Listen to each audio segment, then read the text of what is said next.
কোটা সংস্কারের দাবিতে সারা দেশে সকাল সন্ধ্যা বাংলা ব্লকেট কর্মসূচি পালন করছে বৈষম্য বিরোধী ছাত্র সমাজ। দর্শক, এই নিয়ে আরো জানাতে রাজধানী ও রাজধানীর বাইরে থেকে যুক্ত হচ্ছেন আমাদের সহকর্মীরা। শুরুতেই শাহবাগ থেকে যুক্ত হচ্ছেন মাইনুদ্দিন আরিফ। আরিফ, শুনতে পাচ্ছেন নিশ্চয়ই আমাকে? আরিফ, সকাল থেকেই শাহবাগে অবস্থান করছে শিক্ষার্থীরা। এই এলাকায় আসলে যান চলাচলের এখনকার কি অবস্থা আমাদেরকে জানাবেন? জ্যোতি, আমি ঠিক শাহবাগ মোড়ের ঠিক মাঝখানটিতে দাঁড়িয়ে আছি।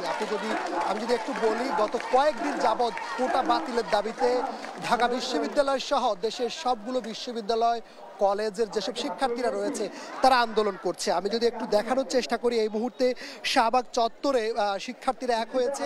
এখানে ঢাকা বিশ্ববিদ্যালয়ের শিক্ষার্থীরা রয়েছেন। একটি বিষয় জানিয়ে রাখি, তাদের যে বাংলা ব্লকের যে আন্দোলনটি চলছে, সে আন্দোলনের ঢাকা শহরের যে পয়েন্টগুলো রয়েছে, অর্থাৎ আমি যদি একটু বলি, গুলিস্তান থেকে শুরু করে সায়েন্স ল্যাব, ফার্মগেট, কারণ বাজার এবং কি বাংলা মোটর, এছাড়াও যে ইন্টারসেকশনগুলো রয়েছে, যেগুলো মোড় রয়েছে, বিভিন্ন মোড়, সেসব মোড়ে তারা আসলে বিভিন্ন ভাগে ভাগ হয়ে অবস্থান নিয়েছে, যেখানে একটি মোটর সাইকেল থেকে শুরু করে রিক্সা কোনো কিছুই যাতায়াত করতে তারা দিচ্ছেন। আমরা দেখেছি যে আইন শৃঙ্খলা বাহিনীর সদস্যরাও কঠোর অবস্থানে রয়েছেন বিভিন্ন রাস্তার মোড়ে মোড়ে। তবে তারাও এতে কোনো কিছুই বাধা কিংবা কোনো কথাই তারা আসলে বলছেন না। তবে একটা জিনিস এই আন্দোলনকারীরা করছে, সেটি হচ্ছে যে যেগুলো জরুরি সেবা রয়েছে, অর্থাৎ অ্যাম্বুলেন্স, গণমাধ্যমের গাড়ি, হসপিটালে যেসব রোগীর যাতায়াতের জন্য রিক্সা কিংবা গাড়ি, সেটি যদি প্রমাণিত হয় অসুস্থ কোনো ব্যক্তি, সেক্ষেত্রে শুধুমাত্র তারা যাতায়াত করতে পারছে। আপনি জানেন যে এখানে শাহবাগে বেশ কয়েকটি হসপিটাল রয়েছে, বঙ্গবন্ধু শেখ মুজিব মেডিকেল বিশ্ববিদ্যালয় রয়েছে, বারডেম হসপিটাল রয়েছে, ইব্রাহিম কার্ডিয়াক সহ বেশ কয়েকটি হসপিটাল থাকার কারণে এখানে রোগীর সংখ্যা অনেক বেশি, এবং রোগীদের সঙ্গে যে স্বজনরা রয়েছে সেসব স্বজনরা যেন যাতায়াত করতে পারে রোগীদের সাথে, তাদের জন্য এখানে যে ব্যবস্থা সেটি কিন্তু আন্দোলনকারীরা রেখেছে। আমি একটা বিষয় বলে রাখি, আজকে সুপ্রিম কোর্ট থেকে প্রধান বিচারপতির যে বেঞ্চ, সেখান থেকে একটি আদেশ দিয়েছিলেন এবং শিক্ষার্থীদেরকে আহ্বান জানিয়েছে তারা যেন আন্দোলন ছেড়ে তারা যেন তাদের শিক্ষা প্রতিষ্ঠানে ফিরে যান, ক্লাসে মনোনিবেশ করেন। কারণ আপনি জানেন যে 2018 সালে প্রথম যখন কোটা বিরোধী আন্দোলন হয়, তখন নবম থেকে 13তম গ্রেডের সকল কোটা বাতিল করে পরিপত্র জারি করে জনপ্রশাসন মন্ত্রণালয়, এবং সেটিকেই হাইকোর্ট থেকে আবার সেটিকে বাতিল করে দেয়, অর্থাৎ সেটি স্থগিত করে দেয়। আজকে আমরা যেটি দেখেছি যে দুপুরবেলায় আবারও সুপ্রিম কোর্ট থেকে সে বাতিল করে দেওয়া যে রায়, সেটি আবারও স্থগিত করা হয়েছে 1 মাসের জন্য। তবে এই নিয়ে শিক্ষার্থীরা বলছেন যে তারা এ রায় কোনোভাবে তারা আসলে মানছে না। তারা বলছেন কমিশন গঠন করার মাধ্যমে এই রায় তারা স্থায়ী একটি সমাধান তারা আসলে চাচ্ছেন, যে স্থায়ী সমাধান না হওয়া পর্যন্ত কোনোভাবে তারা এই রায় মেনে নিতে পারবেন না। এবং তারা বলছে বারবার যে আশ্বাসের যে জায়গাটা, সেটি আসলে তারা মেনে নিতে চান না। কমিশন গঠন করেই তারা এই যে রায়, সেটি তারা বাতিল করতে, সেটি তারা স্থায়ী সমাধান চান, এবং কোটার যে একটা যৌক্তিক যে একটা দাবি রয়েছে, সে দাবিটা তারা পুনরায় তুলে ধরতে চান। এবং তারা বলছেন বৈষম্যের যে একটা জায়গা, সেই বৈষম্যের জায়গাটাকে একটি নির্দিষ্ট জায়গায় এনে তারা যেন সেটি করতে পারেন, এবং তারা পরিপূর্ণ কোটা বাতিল না করে যেন কোটার যেন একটা যে যৌক্তিক যেটি বলা হয়েছে, সেই যৌক্তিক দাবিটা যেন তুলে ধরা হয় এবং যৌক্তিক দাবির মাধ্যমে একটি আইন পাশ করা হয়, সে পর্যন্ত তাদের আন্দোলন চলবে। আর শেষ একটি বিষয় জানিয়ে রাখি, আজকে সন্ধ্যা 7টায় যেহেতু সুপ্রিম কোর্টে একটি রায় রয়েছে, সে রায়ের পরিপ্রেক্ষিতে সন্ধ্যা 7টায় তারা আনুষ্ঠানিকভাবে সংবাদ সম্মেলন করে তাদের আগামী দিনের যে কর্মসূচি রয়েছে, সে কর্মসূচি তারা ঘোষণা করবে।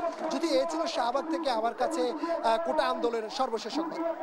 আরিফ, আপনি যুক্তই থাকুন। এবার যাব আমরা আরেক সহকর্মী মাজহারুল ইসলামের কাছে। মাজহার, আন্দোলনকারীদের অবস্থানে কয়েক ঘন্টা ধরে আসলে মিরপুর সড়কে যান চলাচল বন্ধ রয়েছে, কতটা ভোগান্তি আসলে দেখছেন এবং প্রকট হয়েছে কতটুকু, কি অবস্থা জানাবেন? জ্যোতি, আপনাকে ধন্যবাদ। আপনি যেমনটা বলছিলেন যে সাধারণ শিক্ষার্থীরা কিন্তু ইতিমধ্যেই সর্বোচ্চ আদালতের রায় তারা শুনেছে, এবং রায় শোনার পরে কিন্তু তারা আরো বিক্ষোভ প্রকাশ করছেন, এবং তারা ক্ষোভ প্রকাশ করেন যে সর্বোচ্চ আদালতের কাছে তারা আরো একটা ন্যায় বিচার প্রত্যাশা করেছিলেন, যার ফল এখনো কিন্তু তারা বলছেন যে তারা এই রায় মানেন না এবং তারা তাদের আন্দোলন চালিয়ে যাবেন।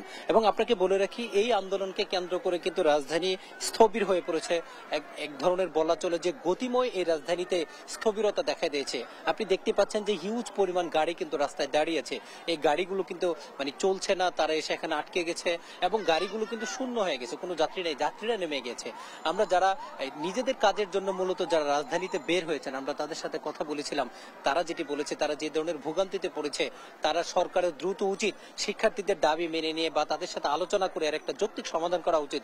কারণ যারা কাজের তাগিদে বাহিরে বের হয়েছেন তাদেরকে ভোগান্তিতে পড়তে হয়েছে, অনেকে রোগী আছে, যদিও সাধারণ শিক্ষার্থীরা অ্যাম্বুলেন্স এবং যারা রোগী সিএনজিতে করে যা বিভিন্ন মাধ্যমে তারা এখানে আসছেন তারা কিন্তু তাদেরকে ছেড়ে দিচ্ছেন এবং রাস্তা তারা ছেড়ে দিয়ে তাদেরকে যাওয়ার ব্যবস্থা করছেন। একই সাথে কিন্তু আমরা মিশ্র প্রতিক্রিয়া শুনেছি এই ব্যাপারটা নিয়ে। কিছু অভিভাবক বলেছেন যে শিক্ষার্থীদের দাবিটা যৌক্তিক, তাদের কিছু ভোগান্তি হলেও তারা এটা মেনে নিচ্ছেন, সরকারের দ্রুত উচিত তাদের দাবি দাওয়াগুলো মেনে নিয়ে। আবার কিন্তু অনেকে বলেছেন যে সাধারণ মানুষকে জিম্মি করে এই ধরনের আন্দোলন না করাই ভালো, তারা আদালতের রায় মেনে নিয়ে তারা ঘরে ফিরে গিয়ে মূলত আলোচনার মাধ্যমে এই জিনিসগুলো। তবে দিন শেষে আন্দোলনকারীরা বলছেন যতক্ষণ না পর্যন্ত তাদের এক দফা দাবি পূরণ না হচ্ছে ততক্ষণ পর্যন্ত কোনো আশ্বাসেই তারা আন্দোলন বন্ধ করবেন না।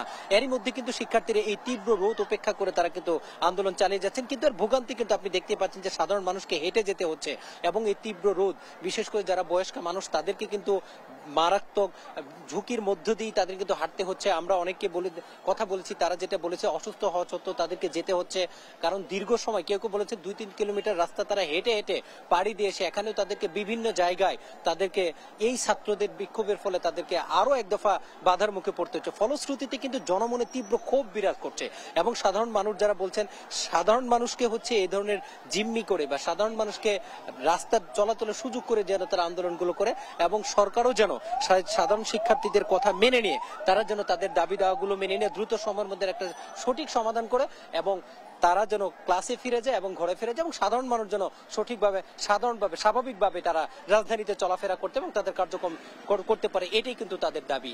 এই ছিল রাজধানীর সায়েন্স ল্যাব থেকে জনমানুষের ভোগান্তি এবং সায়েন্স ল্যাবের শিক্ষার্থীদের আন্দোলন সম্পর্কে আমার কাছে সর্বশেষ তথ্য। মাজার থাকুন আপনি আমাদের সাথে। এবার যাব মহাখালীতে আমাদের আরেক সহকর্মী যুক্ত হবেন শাহাদাত নিশাত। নিশাত, মহাখালীর চিত্র কেমন দেখছেন? এই আন্দোলনের কারণে আসলে চিত্র কেমন দেখছেন মহাখালীর?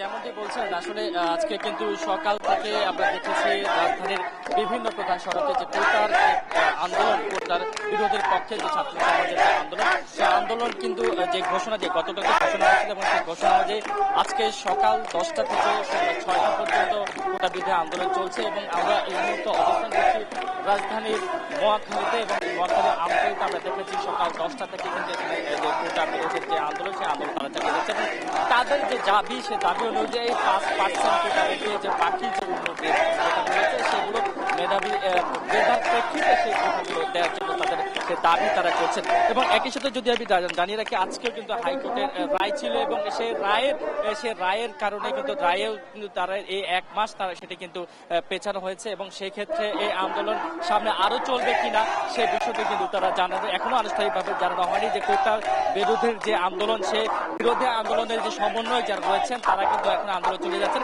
এবং পরবর্তীতে যে তাদের কোনো কর্মসূচি থাকবে কিনা সেই বিষয় কিন্তু তারা জানেন। আমরা যদি একটু কয়েকজনের সাথে একটু কথা বলার চেষ্টা করি, আপনাদের দাবি মূলত কি চাচ্ছেন?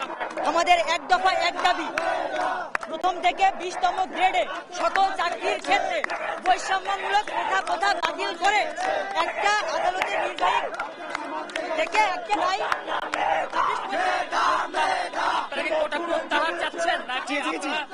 সমন্বয় চাচ্ছেন। সেই পর্যন্ত কোটা সংস্কার না হবে আমাদের আন্দোলন চলমান থাকবে। ঠিক আছে, জি চলতে থাকবে।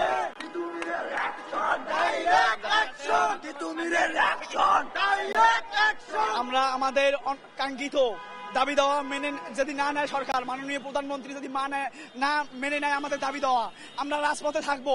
আমরা রাজপথে আছি। এখন আজকে হাইকোর্টের রায় দিয়েছে, এই রায় আমরা মানি না। 18 সালের পরিপত্র পুনর্বহাল করছে, এই রায় আমরা মানি না। আমরা চাই সকল গ্রেডে অনগ্রসর অর্থাৎ ক্ষুদ্র নিগোষ্ঠী বিশেষ চাহিদা সম্পন্ন। ধন্যবাদ আপনাকে। আসলে হাইকোর্টের যে রায় সেটিকে তারা প্রত্যাহার করছে কোটা বহালের যে বিষয়টি সেক্ষেত্রে যারা দাবি 5 মাসের এখানে তাদের যে আন্দোলন সেটা চলমান থাকবে বলে জানাচ্ছেন। আমরা এখানে দেখেছি সকাল থেকে আসলে যানজটের সৃষ্টি হচ্ছে এবং সেই যানজট আমরা লক্ষ্য করতে পারছি। তো জুই এইখান থেকে আমাদের কাছে মহাখালী থেকে কোটা আন্দোলনের শাহাদাত নিশা যুক্ত হয়েছিলেন মহাখালী থেকে।